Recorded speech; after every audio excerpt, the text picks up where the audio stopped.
Gap 呢是好奇号在2014年2月9号是拍的照片，我正好那一天执勤，所以说我们过了这个 Gap 以后啊，就是从车子呢往后看照，然后所以你可以看到它的 path 来。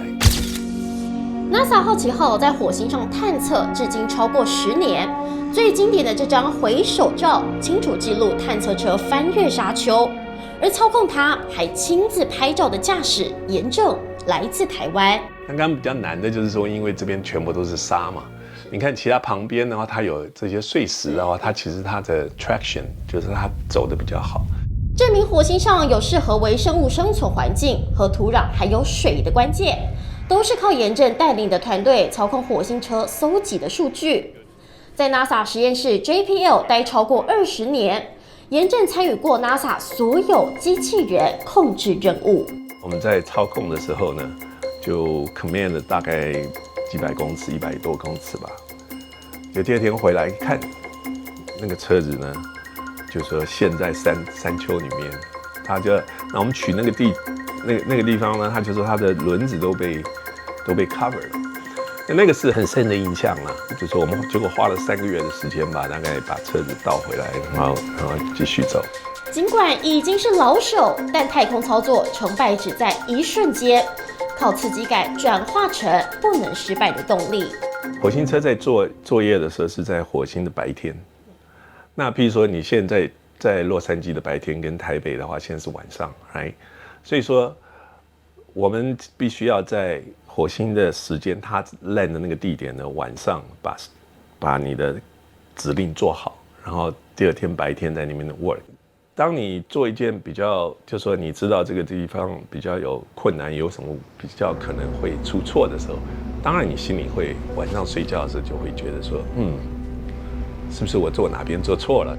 对严正来说，印象很深的还有2021年最新登陆火星的毅力号。当时克服降落最关键的恐怖7分钟，也是史上第一次无人机在火星飞行创举。整个项目准备期要花10年，严正形容 NASA 的工程团队就像10年磨一剑。直升机要动的那一天，我们先把 rover 大概 move 到100公尺以外，然后用照相机看它能不能飞。我跟他那个 project manager 是蛮好的朋友。我那天问他，我说：“咪咪，你觉得心里面怎样？”他说：“50-50。”我们大家都很紧张，不知道到底能不能飞得起来。在美国留学，主修数学机械的严正，在进 NASA 前就想把专长技术应用在火星任务上。他的清晰逻辑和企图心成功被招揽进 JPL 实验室，现在还是带领机器人系统控制部门的主管。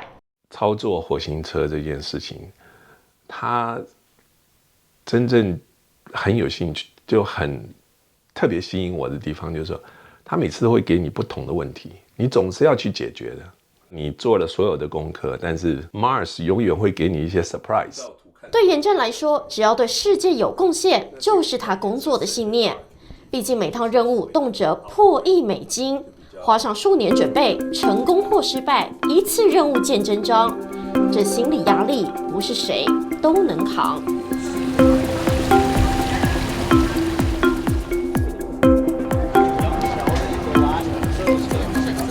帕斯蒂纳这边有个加州理工学院，就是也是我们 JPL 也属于这个地方的。世界4大理工学院之一，行政上协助 NASA 管理 JPL。台裔工程师刘登凯在实验室任职超过30年。那当初他想跟加州理工合作的，主要是因为是希望他有一定的这个我们叫做这个 culture， 就是一定的这个文化背景存在。那什么文化背景啊？就是这种科学人有科学的精神，什么事情都想要，就等于打破砂锅要问到底。刘登凯就具备这种执行力，他在 JPL 负责设计太空船。在2012年登陆火星的 NASA 好奇号担任团队中的副总工程师。基本上呢，太空船定义来讲，说你离开我们地球表面的上去的，我们都可以都叫做太空船。太空船的这个长相的话，要看你任务而定。有对几个重要的任务，比如说你要跟地球通讯，你要有接受太阳的能量，有经过太阳电板，你可以跟它变成这个电，这个是很重要的2个东西。把专长最直白化的讲解给我们这些外行人，他对电机的热忱是嵌在骨子里的。金声号，他用太阳能电板，那么他用这个气球，因为它个子比较小，然后他去的地方也比较暖和，就靠近这赤道火星的赤道这部分，所以它可以接受到更多太阳光线，所以它就可以。但是现在我们用的所谓那个好奇号跟那个毅力号，它都是稍微北边一点点，那这时候你所碰到这个太阳的这个光线呢就不足，所以它就是采用原子能的发电这样。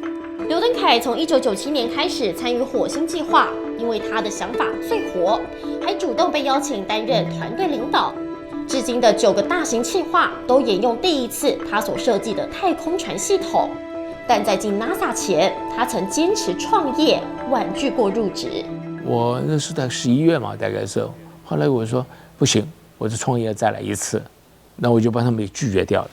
然后后来我就看到他们要发射一个太空船，我心里想，哎，我也可以做这些事情，挺有意思的事情。后来隔天我就打电话给我朋友说，我可不可以再来？他说没问题，你就再来就是了呢。一待就待了30多年呢。刘登凯本科电机专业，尽管曾想尝试代理电脑买卖，偶然朋友介绍才踏入太空领域。但是金子总会发光，在火星表面上采样，对，采样的那个石头啊，并不是我们所想的拿个大的大铲子把它抓起来，不是这样子的，而是一个像一个钻洞的一个钻头，钻头一个到了那个岩石里面的话。然后搬那个岩石的粉末，有时候可能是粉末，有时候可能是方块，但是绝对不是那种大块的进来，然后放在一个像这个类似这样的一个试管里面。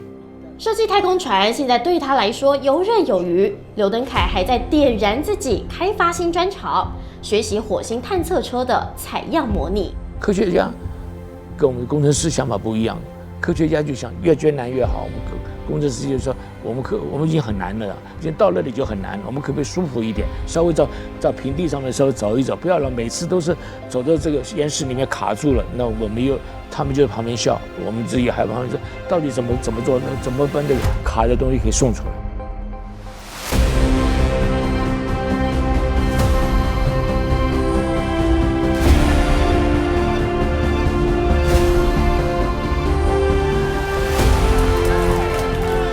人类正经历一场探索未知的庞大计划，而在这太空发展的进程，各岗位的螺丝钉也证明台湾不缺席。